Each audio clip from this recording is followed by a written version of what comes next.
kung yung dealer po ang lalapit sa LTO, hawak ang lahat ng dokumento requirements para sa pagpaparehistro ng brand new, ilang araw kayo bago makapag-deliver, makapagbigay sa kanila ng ORCR at plate number?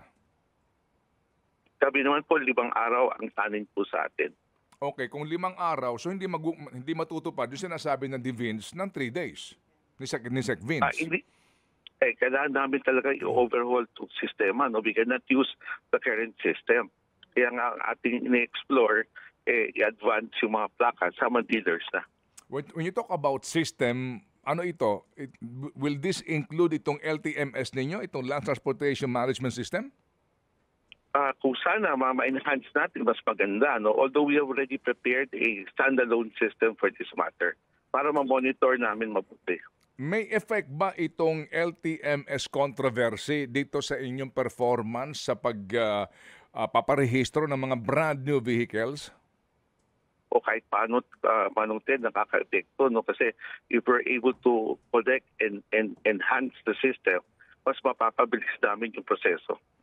So, sige. So, babalikan natin tong sinasabi po ni Secretary Vince, no, na ideal, 3 araw lang dapat. Ngayon, tinatanggap nyo, meron tayong problema sa LTMS. Una sa lahat, ano po ang tugon nyo doon sa COA? Suspension order sa inyo tungkol dito po sa inyong kontrata sa Dermalag? We were given 90 days. Mga 71 individuals have been cited at notice of suspension na yan. So we gave this, binigyan natin itong 71 people na to the opportunity to present ano ba nangyari noong time na yon, no? Okay. So some of them have requested for an extension of time.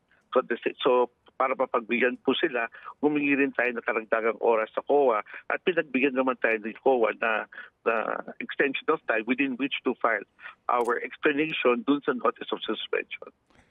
Kasi po para natin mas maintindihan ito, mga kapatid, Chacha, kasi ang lahat ng ito kasing pinag-uusapan natin na pagpaparehistro ay dapat dumaan sa Land Transportation Management System. Di po ba?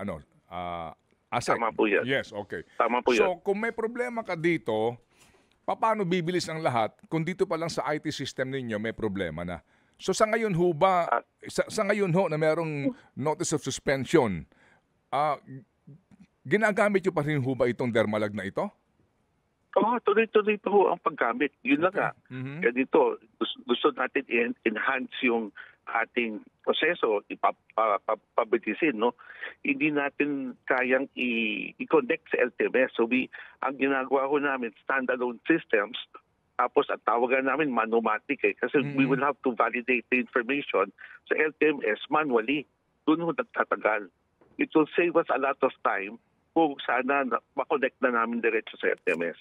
Yung nga po, so kung magmamano-mano ka dito, sa paggamit mo ng LTMS, hindi ba kayo hinaharang ng Dermalag?